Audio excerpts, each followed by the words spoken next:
ચાલો તો જોઈએ ગોસના નિયમનો બીજો ઉપયોગ. ઓકે, બીજા ઉપયોગમાં તમને એવું કીધેલું છે કે સતત વિતરિત અનંત સમતલ એટલે કઈ ડાયમેન્શન આવી ગયું? 2 ડાયમેન્શન. ઓકે, કેવું છે? એક સમતલ તમને કીધેલું છે. સમતલ એટલે કે એની લંબાઈ પહોળાઈ બે જ વસ્તુ હોય. ઓકે, અથવા તો લંબાઈ ઊંચાઈ અથવા તો પહોળાઈ ઊંચાઈ કોઈ પણ બે જ પરિમાણો મતલબમાં હોય, એને કોઈ ત્રીજું પરિમાણ હોતું નથી. એવી કોઈ પરિસ્થિતિ વિશેની આપણને વાત કરેલી છે. અને આવી પરિસ્થિતિઓ માટે આપણે શું લાવવાનું છે? એક વિદ્યુત ક્ષેત્ર જે છે એ સાબિત કરીને લાવવાનું છે. અનંત લંબાઈના જે વિદ્યુત પ્રવાહધારિત તાર છે, સોરી, અનંત લંબાઈનું જે સમતલ છે તે સમતલ. જો અહીંયા તમને આકૃતિમાં વ્યવસ્થિત એક મેં સમતલ ડ્રો કરીને આપેલું જ છે. ઓલરેડી થી પહેલે મેં આકૃતિ દોરી દીધેલી છે, એટલે આપણો જે છે એ લેક્ચરમાં બહુ વધારે પડતો ટાઈમ જાય નહીં. હવે એ સમતલ પર જે છે એ શું કરેલું છે? સતત વિતરણ કરેલો છે વિદ્યુતભારનો. હવે સમતલ છે તો એના પરનું જે વિતરણ હોય એ કેવું હશે? પૃષ્ઠ વિદ્યુતભાર વિતરણ હશે. તો પૃષ્ઠ વિદ્યુતભાર વિતરણની આપણે વાત કરીએ તો એ કેટલું હશે? સિગ્મા બરાબર Q અપોન A જેટલો પૃષ્ઠ વિદ્યુતભાર જે છે એ શું કરેલો હશે? વિતરિત કરેલો હશે આ પૃષ્ઠ ઉપર. ઓકે, જે પૃષ્ઠ વિદ્યુતભારિત ઘનતા છે આપણી, જે કેટલી છે? તો કે પૃષ્ઠ વિદ્યુતભારિત ઘનતા જે છે એ Q બાય A જેટલી છે કોઈ.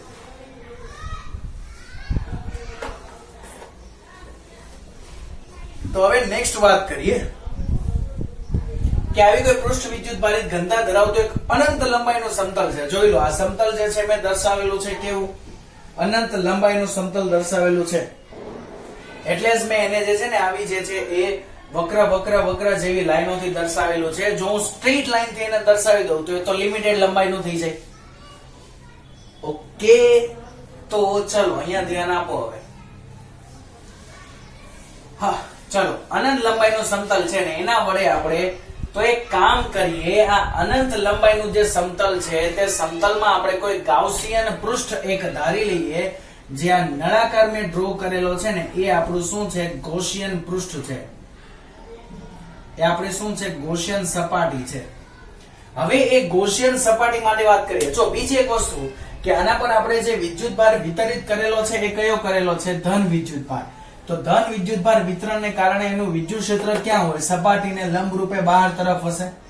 ઓકે, જો આવી કોઈ કન્ડિશન બને છે, લાઈક આ તમારું પૃષ્ઠ છે અનંત લંબાઈનું, આને ધારી લો. ચલો, અનંત લંબાઈનું છે અને એના માટે મારે લાવવું છે. ચલો, તો મેં અહીંયા શું કરી દીધું? ઓકે, પાછળથી અહીંયાથી છે ને નળાકાર કાઢો એટલે તમને લોકોને ઈઝીલી એક ખ્યાલ આવે. ચલો, આ માર્કર જે છે ને એ આપણું નળાકાર, જે આપણી ગાઉસિયન સપાટી.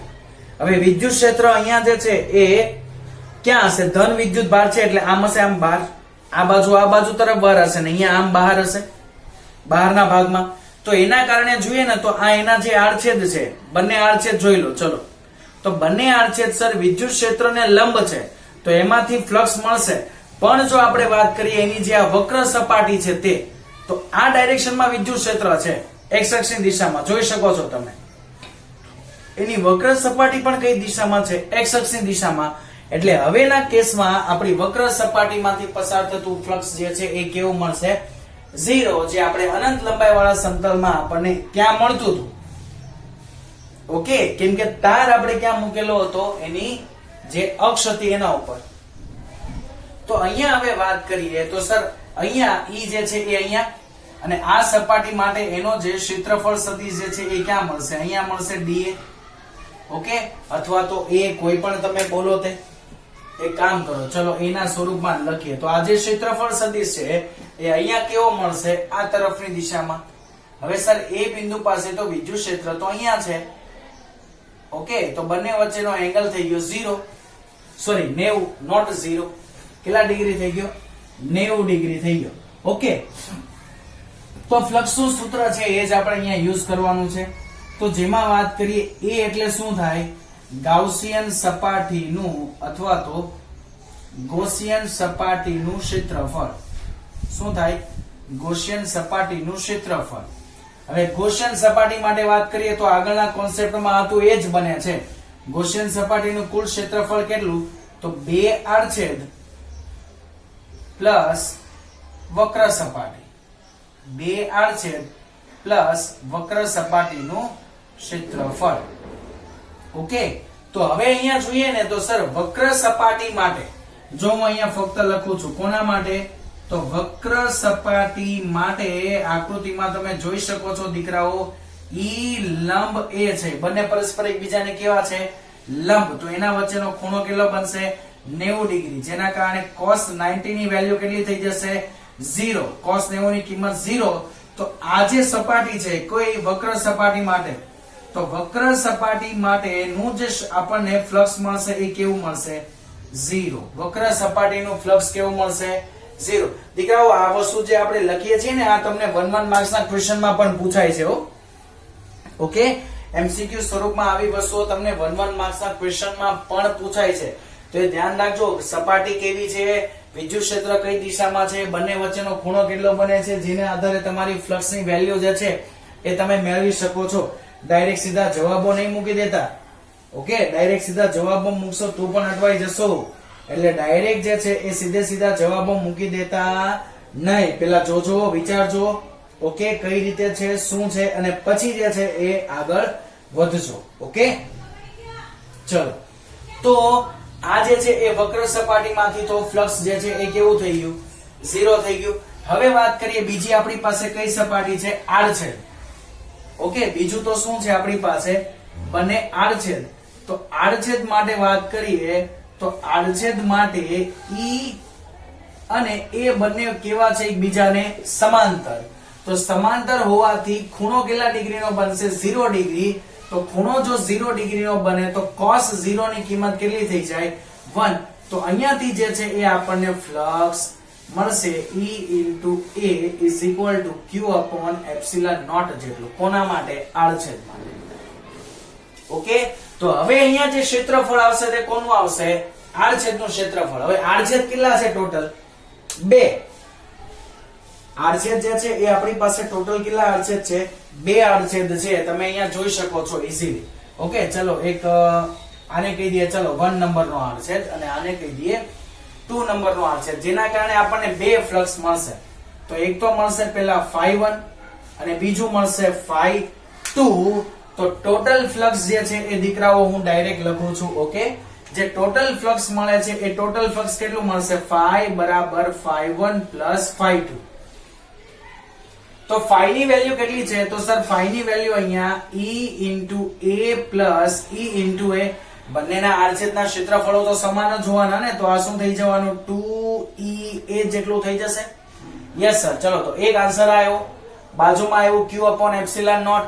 બસ હવે તો આપણે ખાલી કોન્સેપ્ટ જ યુઝ કરવાના છે. તો φ બરાબર 2EA is equal to Q upon epsilon naught.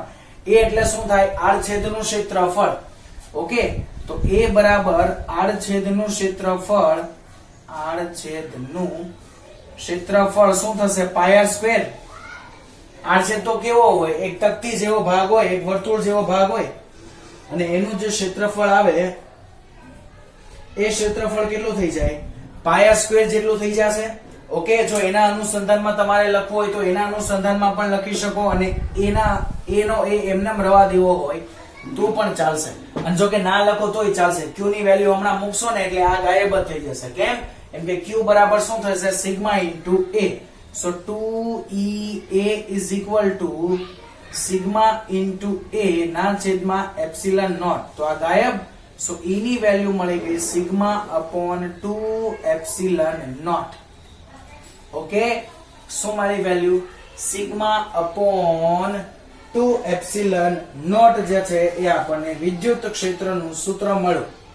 Okay, હવે જો તમારે એ વિદ્યુત ક્ષેત્રનું સૂત્ર જે છે એને આપણે સદિશ સ્વરૂપે લખવું હોય તો સદિશ સ્વરૂપે કઈ રીતે લખી શકીએ, તો સદિશ E બરાબર sigma upon 2 epsilon naught n caret. n caret શું છે, તો કે n કેરેટ જે છે એ મળશે આપણને વિદ્યુત ક્ષેત્ર જે છે તે ક્ષેત્રની દિશામાંનો એકમ સદિશ. બોલી બોલીને થાકી ગયો હવે તો.